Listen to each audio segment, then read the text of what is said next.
Thank you all for joining us today. I want to begin by thanking my colleagues, Representative Dush and Christiana, for their leadership and co-authoring this report on Governor Wolf's spending during the impasse. I'd also like to thank Shelley Linder for her tireless efforts as you look to our left. It's a lot of documents to go through when we're looking at $30.4 billion in spending over between July 1st and October 31st of this year in administration spending during the impasse. So it took a lot of work and a lot of effort to try to bring some transparency and fiscal oversight on this. As elected officials, one of our most important jobs is to be good stewards of taxpayers' dollars.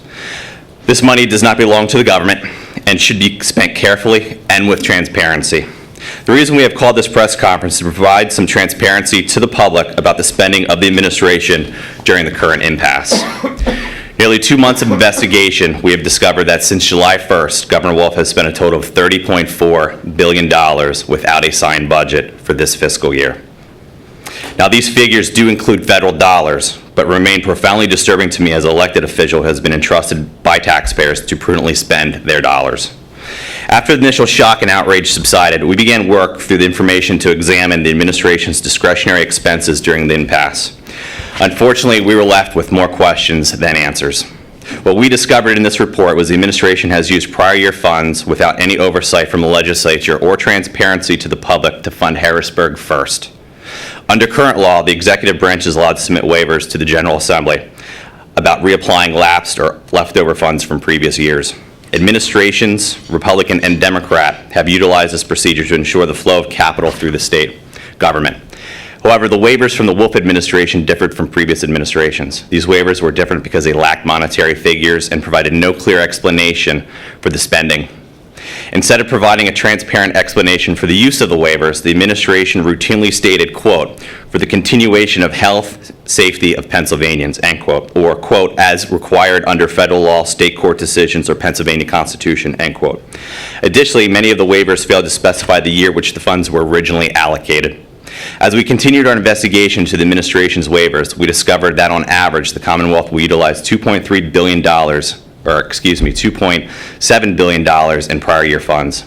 This money alone is almost twice as much as the $1.2 billion structural deficit we had at the start of this fiscal year.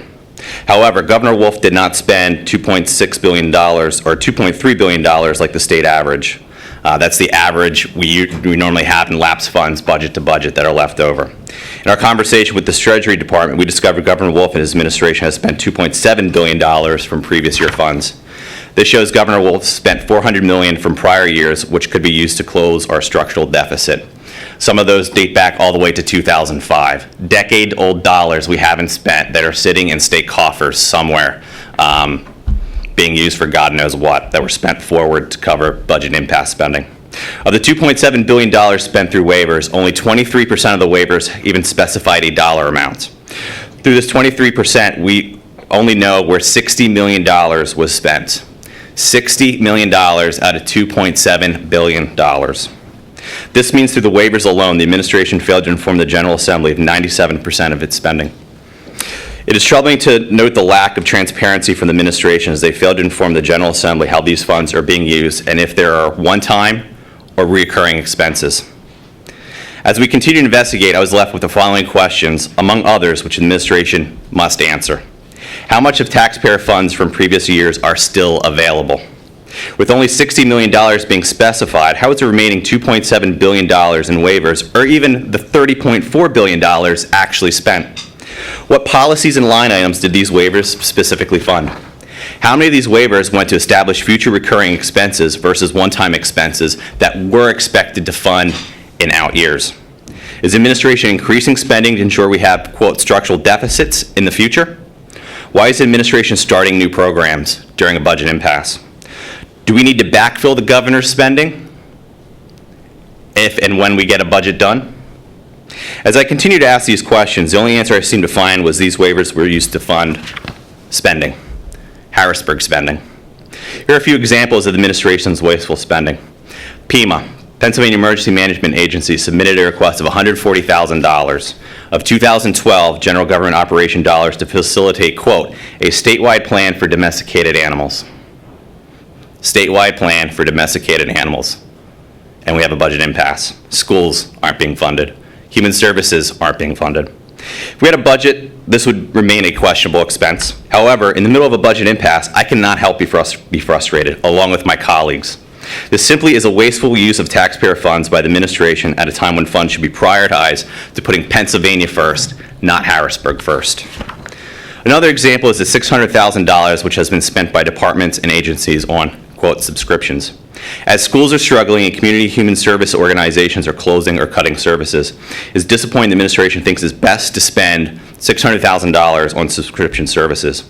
Equally disappointing is the $500,000 spent in membership dues by state agencies. Another example came Tuesday. It was reported the administration hired over 3,100 employees after Governor Wolf's October 1st ban on hiring new employees. The rampant spending of the administration is not only disturbing, but their use of waivers for spending appears to be offset the governor's full budget veto for Harrisburg, not Pennsylvania.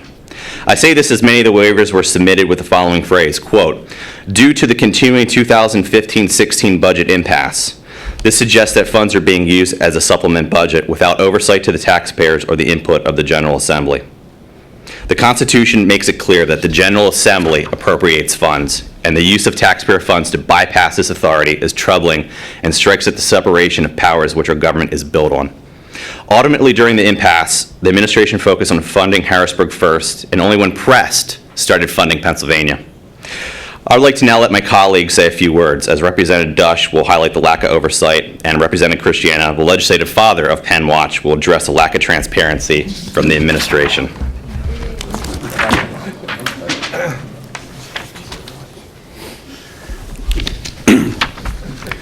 Thank you. I want to first thank Representatives Grove and Christiana, as well as Shelley Linder of the Office of Legislative Outreach, and our fellow Republicans and unnamed civil servants in departments of the executive branch who sought to draw our attention to what they believed was a serious problem.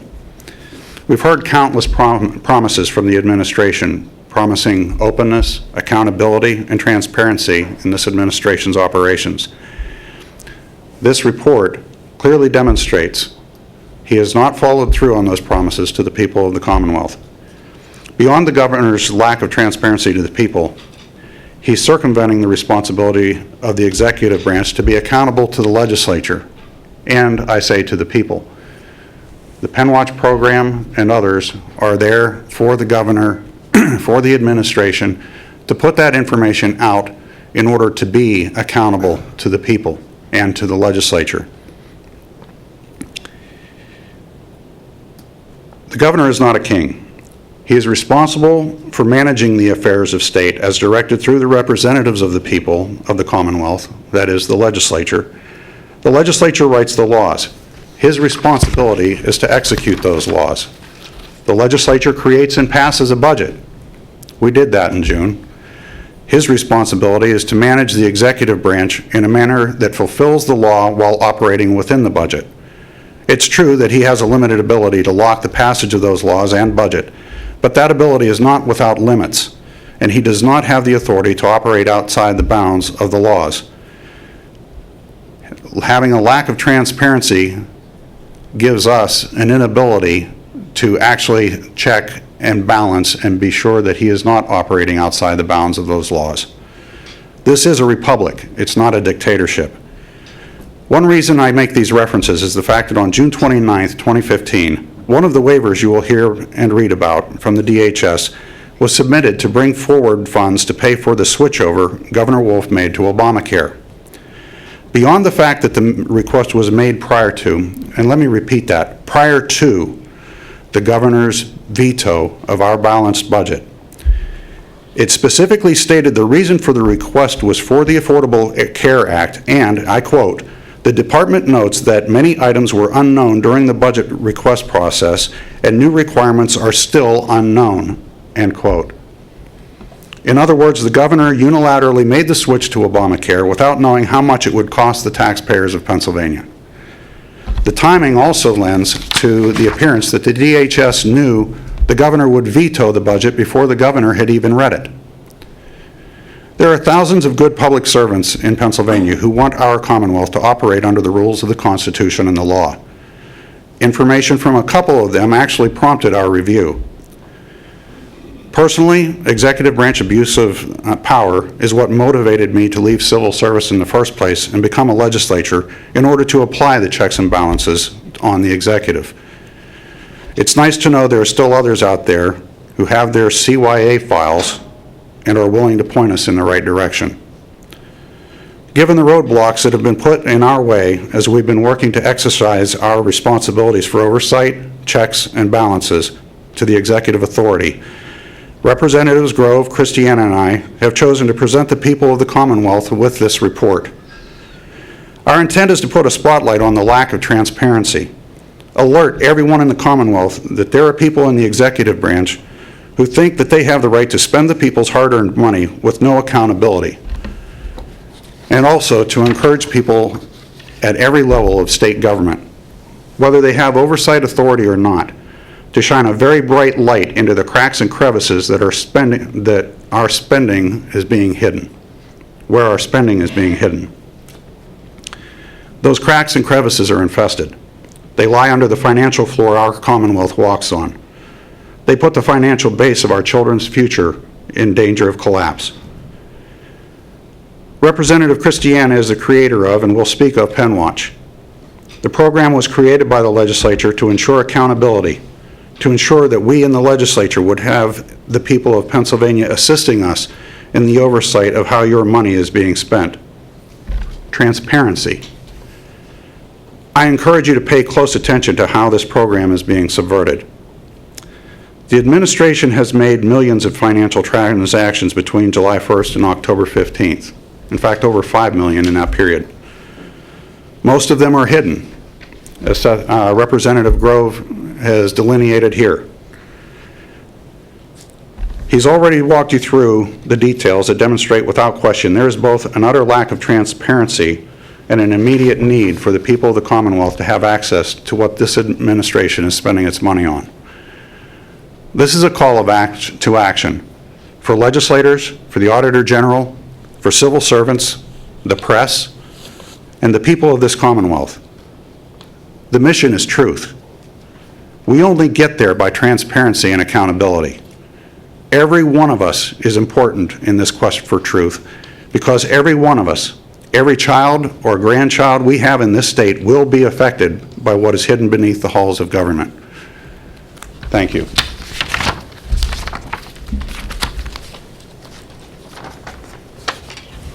Good morning. Can't help but think that this press conference reminds me of what it used to be like here in Harrisburg.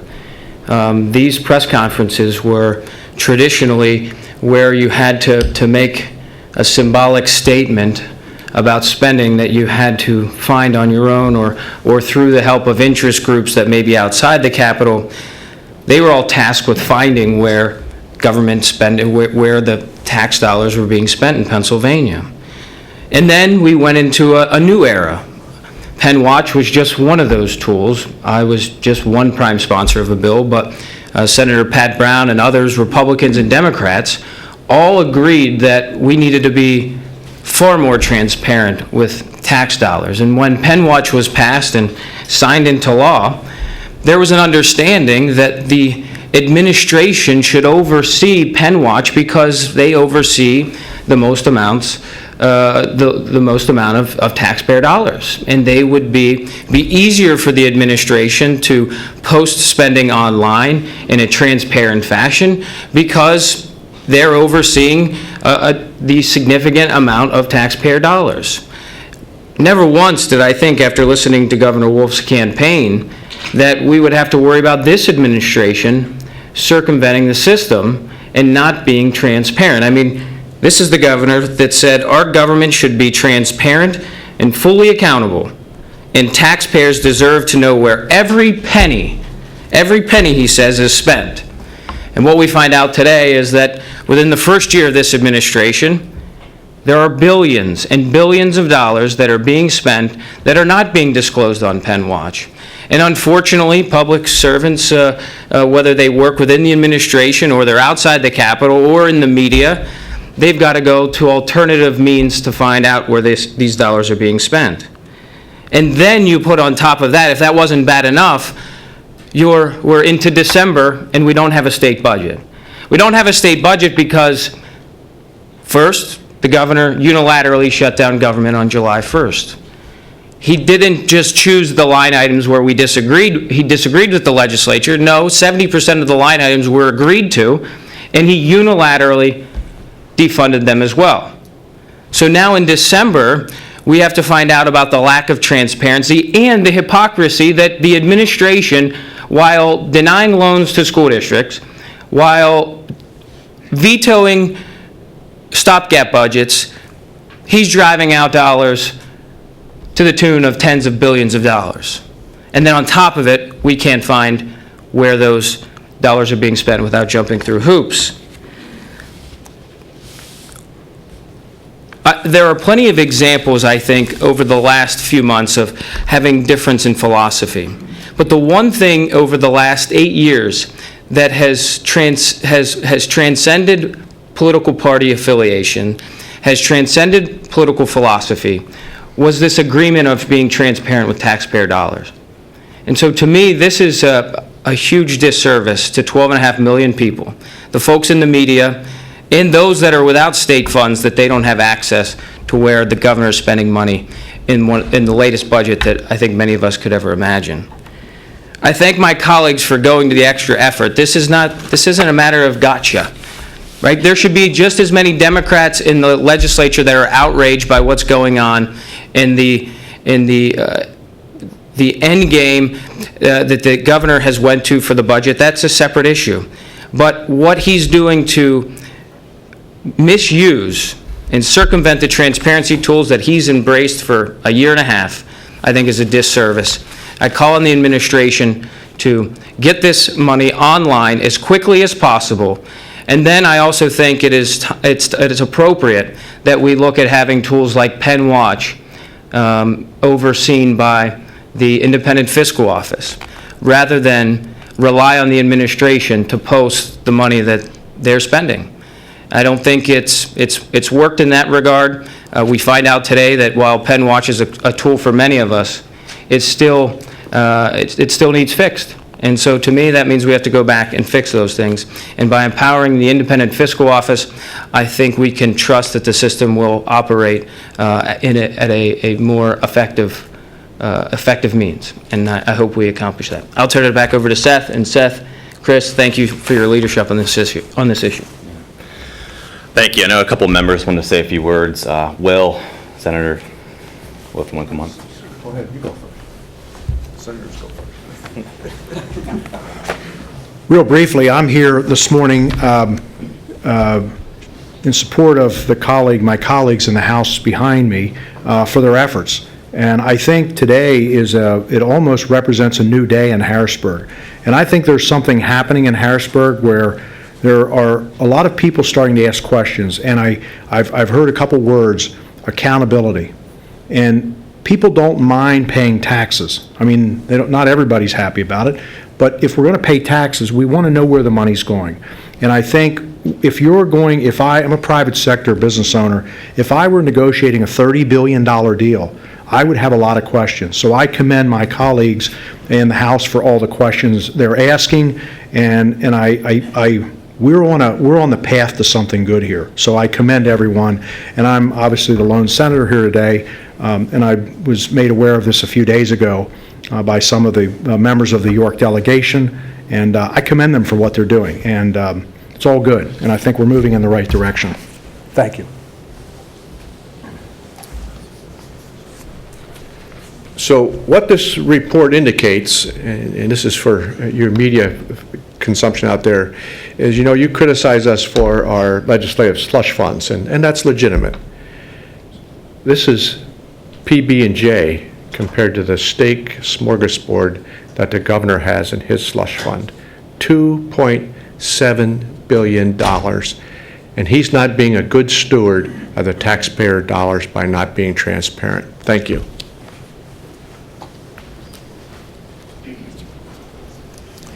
Good morning. I want to thank Representatives Christiana, Grove, and Dush for the hard work they've put into this.